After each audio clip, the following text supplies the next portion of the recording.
I agree. That's not what I'm saying. You just may not see the immediate manifestation of what you did for years. And that to me, that's more along the value. If you can get that student to recognize and to internalize the value of what I'm learning and what it's going to do for me. But the expectancy thing, I see that a lot. Not so much in our courses, but in the gen ed courses that get to us. I can't tell you how many kids who aren't successful in math class, who are totally capable of doing the work and being successful in that math class, adopt the attitude of, there's no point in me signing up and trying again. I'm not gonna ever pass that class. I might as well just go to a major that don't require that math class, because I'm never gonna be able to do it. And that's where that expectancy comes in. It's, no matter how valuable it is to me, I really want this applied engineering degree. But because I've not had success, I've convinced myself I'm not capable of having success, so I'll just go to industrial leadership and Not worry about it. I see that a lot. They lower their expectations. That was one of the few things in that book I actually thought had some.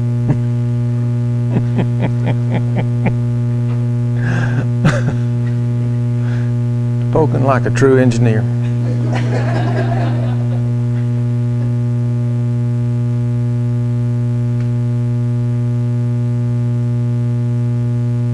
You know, sometimes we do have to counsel people out of our major. We do that too.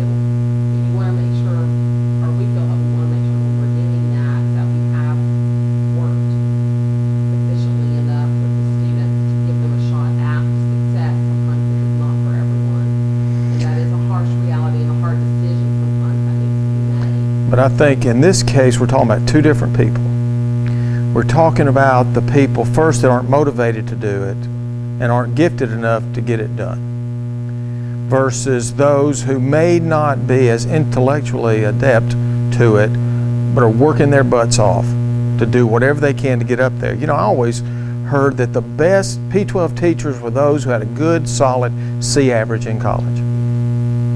Why is that? They did. They know the struggles of those kids in their classroom and what they needed to do. And I'm telling you, I was one of those. But I understood, and I can, as a teacher, professor now, I can see what those who are having a difficult time. And that's why I spend a lot of time in the classes that I used to teach anyway, that I will teach this spring, to really think about putting it on a level. And I tell those kids in the classroom, I say, it's my responsibility to put this information out there and help you develop skills. It's your responsibility to tell me when I'm not doing that for you. And then we'll meet it in the middle and we'll figure it out together. It's that same concept of why great athletes because they didn't have to work at the skill set that they have. It's like Michael Jordan being a horrible basketball coach because it just comes natural. And it's those tweener people that had to work at the technical side of what it is that they're doing that make sure that the coaches instruct the technical aspect. And to me, and I guess that's probably where I misunderstood what he was saying to begin with. It's a can't want construct, in my opinion. That I can't do it, or I won't do it. I don't have the motivation to do it. I think that's what you're talking about when you say it's different. Somebody that may not have the physical skill set, it's our job then as teachers to develop whatever outside resources, skills, manipulative, whatever it is, to get that can to a can. Want to is different. Motivation, like you're talking about, want to is different. Sometimes it just don't mean that much. Maybe it's you want to be an engineer because you like the money, or you want to be an engineer because you think it's neat to build stuff. But it really don't mean that much to bear down and give up. And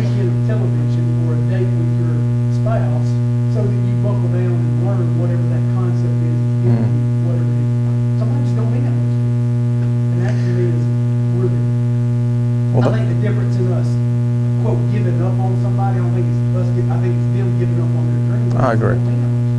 I agree. Well, two things there. You know, one you said there about the motivation of the great athlete, but the same is true for motivation for much less than a greater athlete. Those athletes who worked their tails off, weren't big, weren't fast, weren't as strong, but they made it because they worked their tails off. You take those people who have been self-motivated all their lives, you put them into a situation with kids who aren't motivated, you don't know how to handle that. How do you not be motivated about going out and doing something you've been practicing for?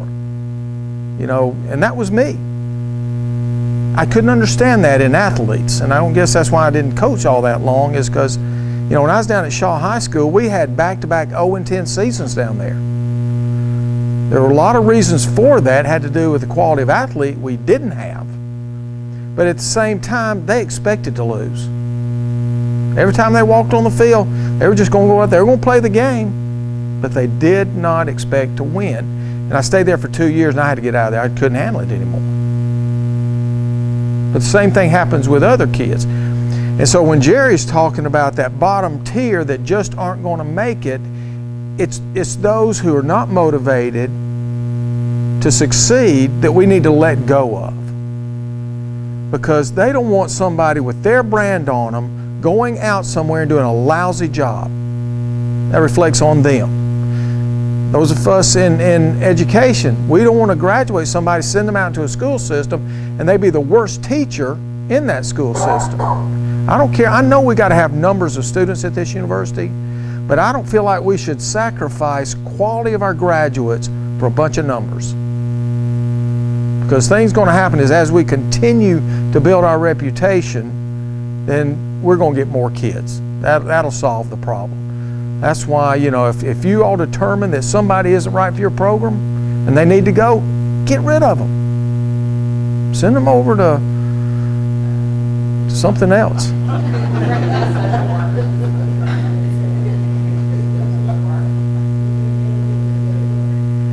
Then, of course, in the value part, student investment time in their coursework for the grade, bonus points, praise, incentives such as release from work. Some researchers see this as bribing students and shifting their focus away from valuing the task itself to valuing the consequences of the task completion. I believe in this 100%.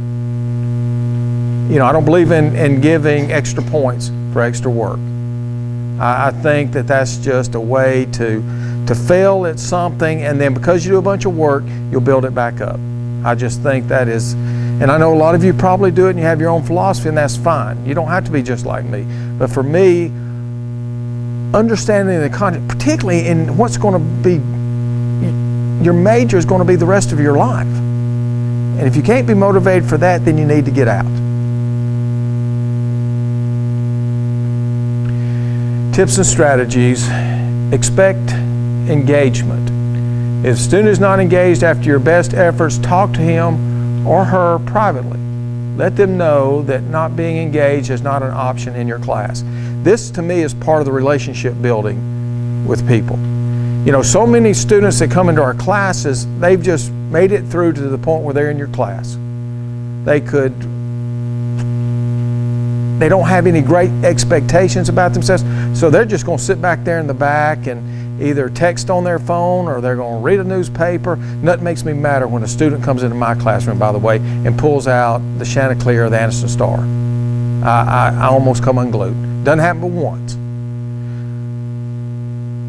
But to take them and talk to them about your concerns. And again, it goes back to that relationship building. If you have enough concern for their welfare and their well-being that you're willing to talk to them about, you know, son, you're just not engaged. You're not doing what I need for you to do.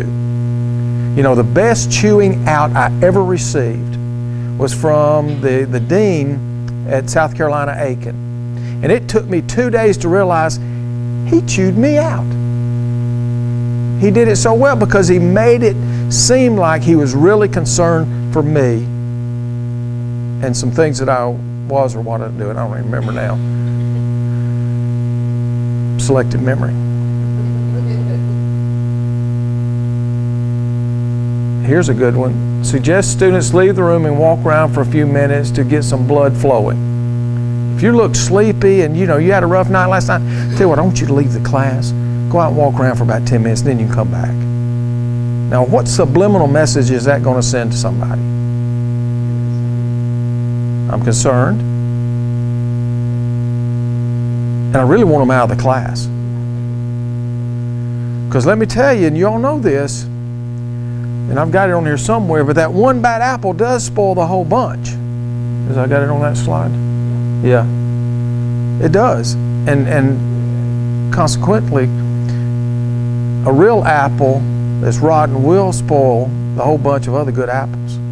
So there's truth to that statement, both with apples and with students. Here, dropping the attendance requirement, telling students they can learn learn the information in the library or on the internet. They don't even have to come to class. Here's the schedule. Here's what we'll be doing for our exams. You go and you learn it on your own. I like that too. I'm going to try these in the spring, by the way. Except that we're so focused on attendance right now. We now have that one thing Janet Moore about attendance of students. Well, We're in a the thing from Janet Moore is at the beginning of the semester, and it's about financial aid. After that first 2 weeks, we ain't got to worry about that anymore. Well, that's not true, though. We just got the thing from her. Tell how many times your people had missed calls. And I just filled it out yesterday. Well, that's not the way it was supposed to be. It's supposed to be the first 2 weeks we check for financial aid. Was that for athletes? What they do is they take a sample of your class and ask you to report on it. They ask you to report, are they at risk or not at risk? If they are at risk, is it because they're doing bad on the test? Is it because they're not coming in assignment? Is it because they're not attending class? And there's a block that says how many classes have they missed. So attendance is a big deal right now apparently to the university. Well, I don't know why that is. Because to me, as long as financial aid is taken care of, then that should be it. And really, they're wanting to know if they're failing or not. You can tell if they are by their test. That here's what I gave. It gave them an option of doing this. Here's what this student chose to do. They're still in the class. They're still somewhat productive. I'll check on that because I really would like to try some of these things to see what it does. On the aspect of telling them that let's go as a last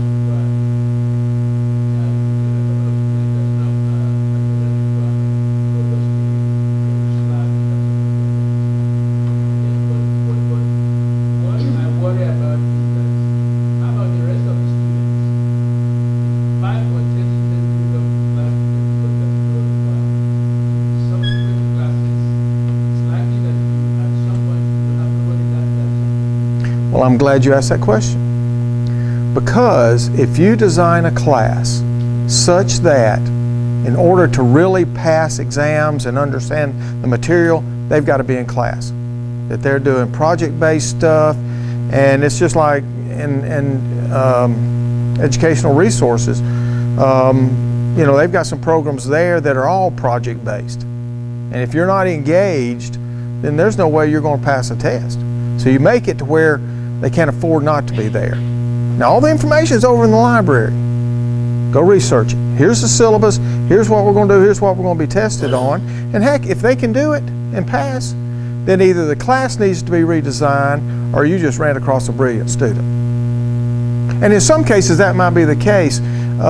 Carrick Pale, I don't know how many of y'all know Carrick. He is the son of the former head football coach here at JSU back in the early 70s, Charlie Pale, who went on, ended up at last gig was at Florida, University of Florida. But Carrick was so smart. I mean, he could just get stuff and concepts just like that. But he could not handle sitting in a classroom. He couldn't do it. So he would start out with good intentions, but by midterm, he wasn't attending anything. And naturally, he failed.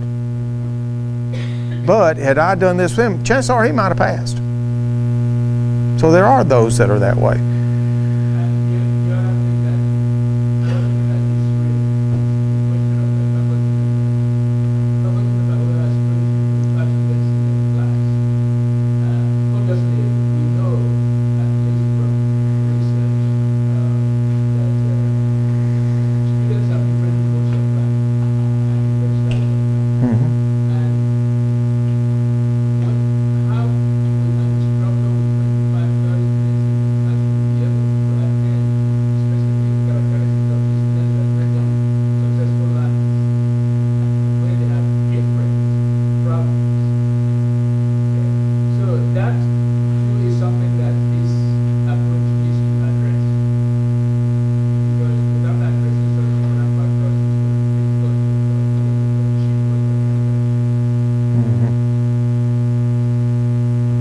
Well, on any of these, I'm not telling you to use them. I'm just putting them up there for thought processes, and because I'm certainly going to try. Covered a little bit later, it talks some about universal design. And universal design does lend itself to autonomy. Hmm. Even in their claims to higher ed, classroom culture. And so you provide multiple levels of expression. Mhm. Not just one way. And as far as that goes, like, we teach a lot about not spending a lot of time with teacher talk. I mean, we do brain breaks. Mhm. We try to model for our future educators what they should do, especially like after lunch. My classes that are after lunch, it might be a great lesson, but, people are sleeping. I know. And so about every 20, 30 minutes, a couple of times during the class time, I make them stand up and, walk in place, or we do something. Well, Blood flowing again. And that's what they say in there, as you probably read, is that early in the morning, when particularly college students, if it's on a Friday morning after they've had a Thursday night out partying, they might be dragging around. Well, you have them doing activities in class where they do some physical movement in there. They walk from group to group to help stimulate them. Same thing for lunch. You get sleepy from lunch, move around a little bit. So that's good points. Those are good points. An instructor's personality and behavior have a powerful impact on student motivation. I believe that. And you haven't got to be, somebody mentioned in here, I think it's Jerry said about telling good jokes and that sort of thing. I don't think you have to be a joke teller, although my best friend at South Carolina was a experimental psychologist, and he was full of jokes. He kept his class rolling the entire time.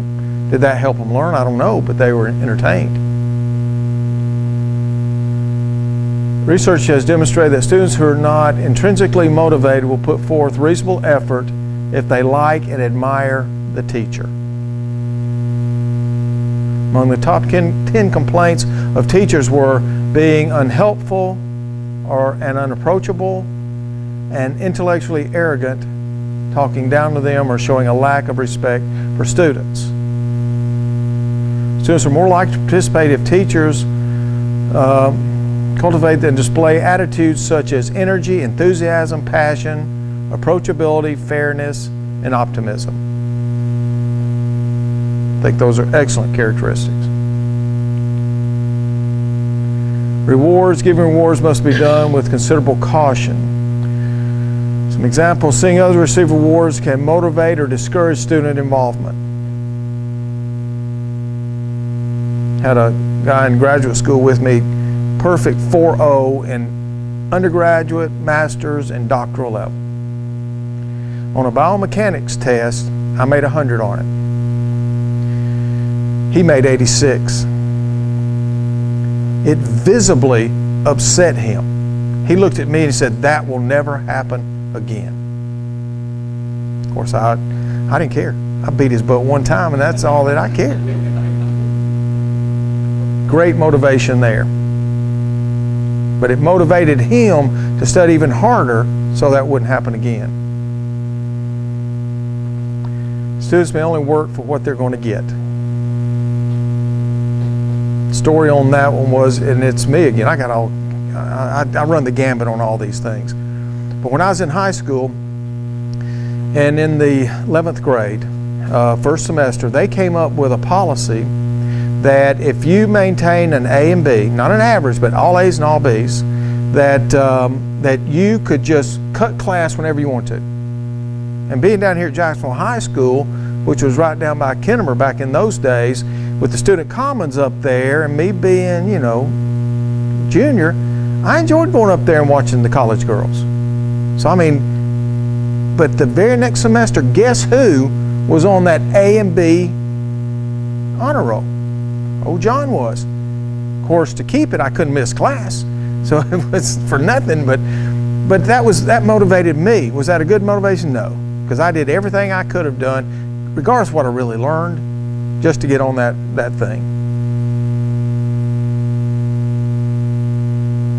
Some students respond to praise, others do not. Some may find it embarrassing to be singled out. Some believe praise is say that word for it. Manipulation of behavior. And I think it is. Do you agree?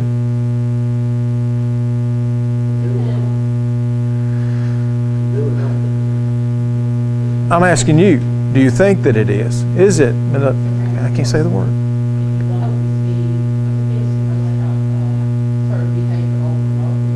It's genuine. If it's genuine.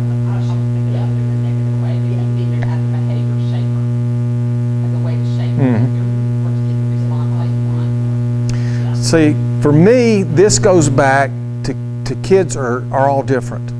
And we as teachers, professors, have to get to know them, know how they respond. Now, when I was playing football, a coach didn't have to yell at me, although a lot of them did.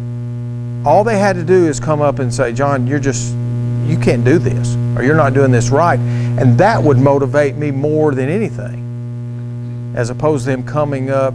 Clarky Mayfield, head coach here many years ago, his thing was he'd come up and stand right in your face and talk to you real soft, but all the while he had your fat on your stomach and he was twisting it. Didn't motivate me at all. The fact that I just didn't do the job motivated me.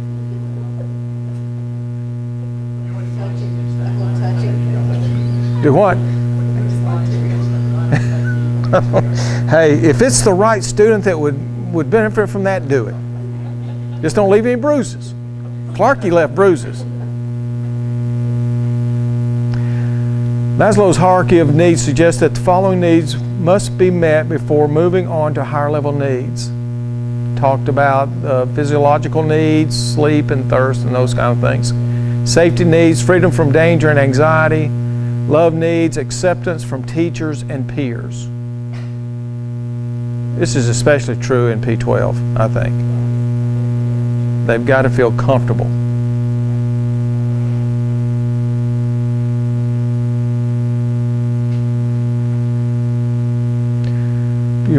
They say in the book that you must promote student autonomy. Self-determination is a basic human need to have control over one's life. Students are more likely to believe they are capable of achieving a particular goal if they feel they are in control of the action required for success. Now, in your book on page 85 and 86, they have more strategies for promoting autonomy in there. Teaching content worth learning. And you get down to Fink's learning autonomy, and it's fairly new, for at least in 03. Foundational knowledge, application, integration, human dimensions, learning about oneself and others, caring, developing new interests and values, learning how to learn. Integrated goals, activities, and assessments. Choose these parts of learning carefully. It is easier for students to see the purpose of what they are being asked to do. Use these to integrate a broader conceptual framework. Wiggins and McTeague's backward design, 3 stages of approach. Teachers determine what students should know, understand, and be able to do. Teachers determine what would constitute evidence. Very important, evidence that students have achieved the goals. And that can be multiple ways of evidence. Teachers determine the design of academic prompts, performance tasks, or objectives the students should be able to engage in successfully. Think significant learning experiences, and I'm trying to hurry, Tommy. The typical instructor develops a course by creating 8 to 12 topics, developing a series of lectures, and deciding on the exam schedule. Fink proposes a 12-step course design process. These 12 steps are clustered into 3 phases. Building component parts such as identifying the learning goals, feedback, assessment, and teaching the learning activities. This phase guides the instructor through the process to ensure course is coherent whole. Instructor develops grading system, identify possible problems, and conclude with evaluating the course and is teaching of the further improvement. To me, this is important. Now, in the textbook, they don't give you all 12 steps. You'll have to go somewhere else to get that. But I didn't take the time to look those up this time, but I'm going to. But I believe in what they're saying here. that the course really doesn't need to be designed like every other course you teach. You design the course based on what you expect to get out of it. Incorporate competition appropriately. Like I said earlier, I just don't believe in competition. For many of the reasons they say here. Risk of public failure distracts students from using their own progress benchmarks for learning. Competition fills course when it is mandatory. Competition is good when everyone has a good chance of winning. Now that's true down there. I don't know how you do that. There's a lot of, at least recent research though that shows that some level of competition is actually a very good enhancer of student learning. And one of our computer science people is real big into game theory, and students go on whiteboard and they see where they are compared to everybody else.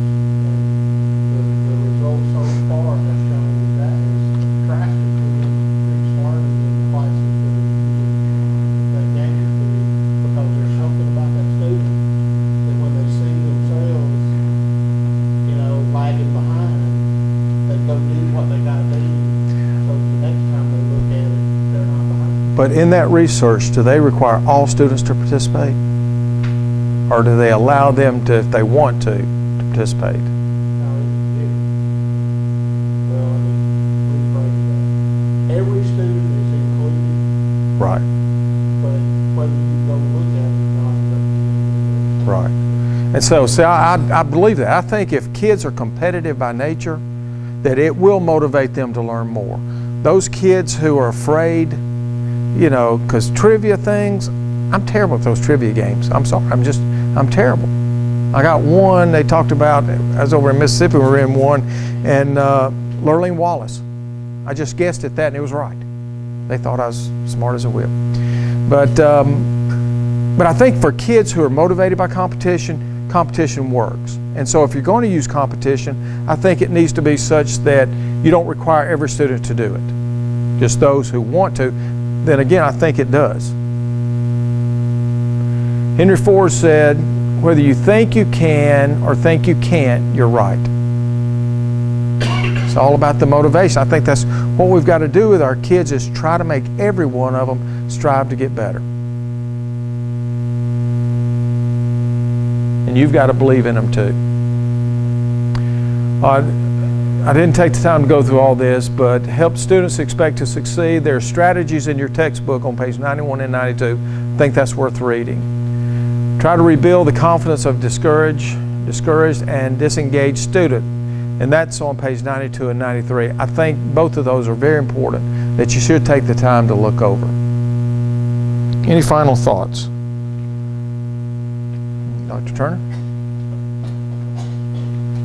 Stand up again. You guys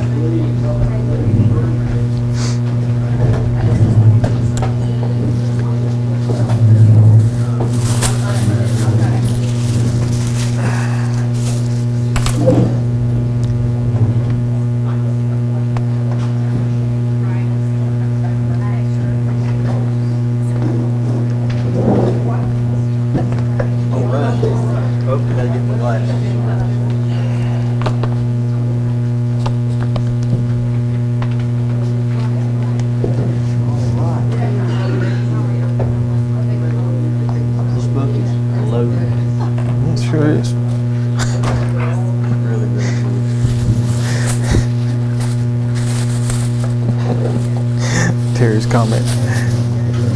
That's about the only thing I've read in there that's worth anything. Talking about expectations. All right, everybody okay? You need to go out. Rock and roll.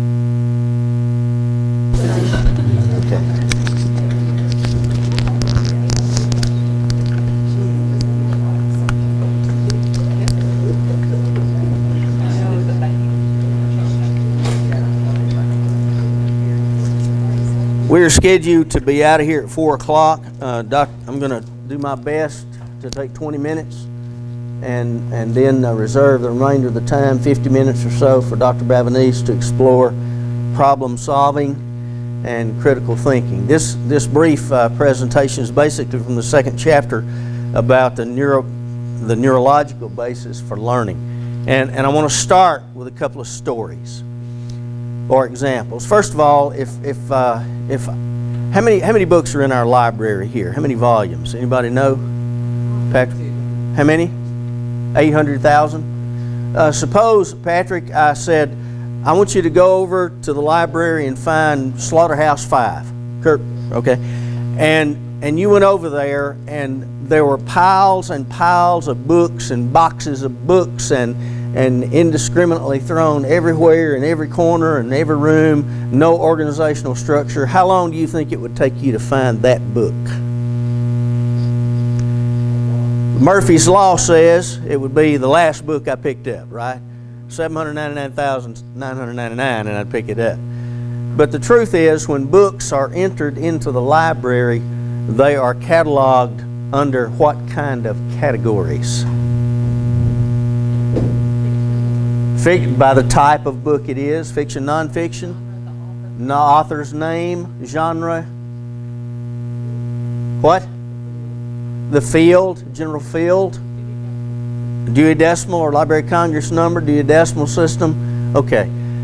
So the point is that if you know any of those factors, any of those things, you can find that book in a hurry. You can access that piece of knowledge, okay?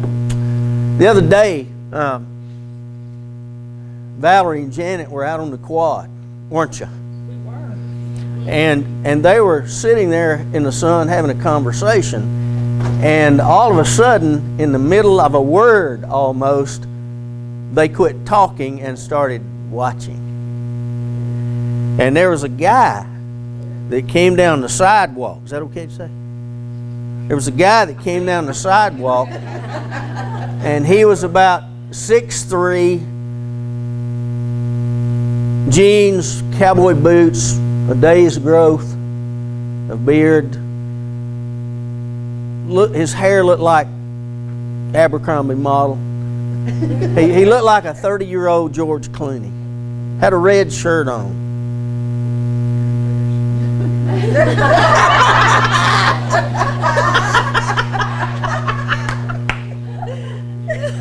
And then they just both watched, and then they carried on the conversation.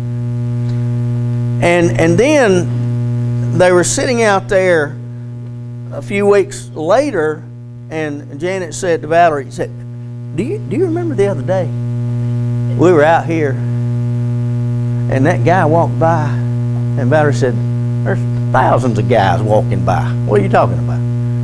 She said, you remember that guy that had jeans? Well, look, jeans everywhere. Boots. He was about 6'3". Valerie's still quizzically looking. She can't. And then Janet said, he had on a red shirt. And Valerie said, oh, yeah. I remember that. Okay. Now that'll serve to illustrate something in a few minutes. That's active learning. Let's see here. Come on. Oh, no.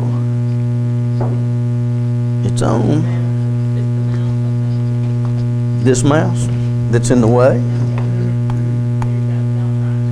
Well, that's the once upon a time.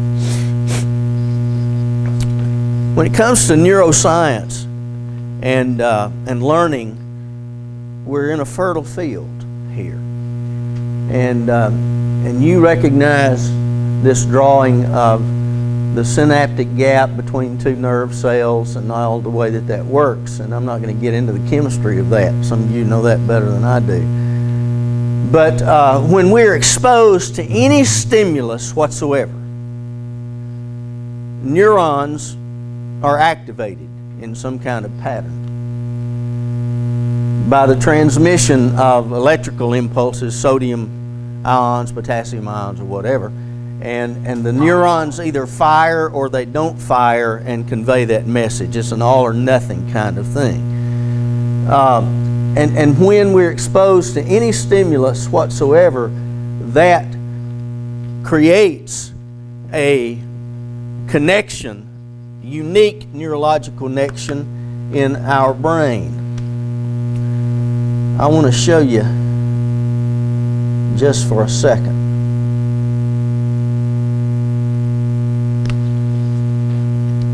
If I can get to it. I don't want to show you much of this at all.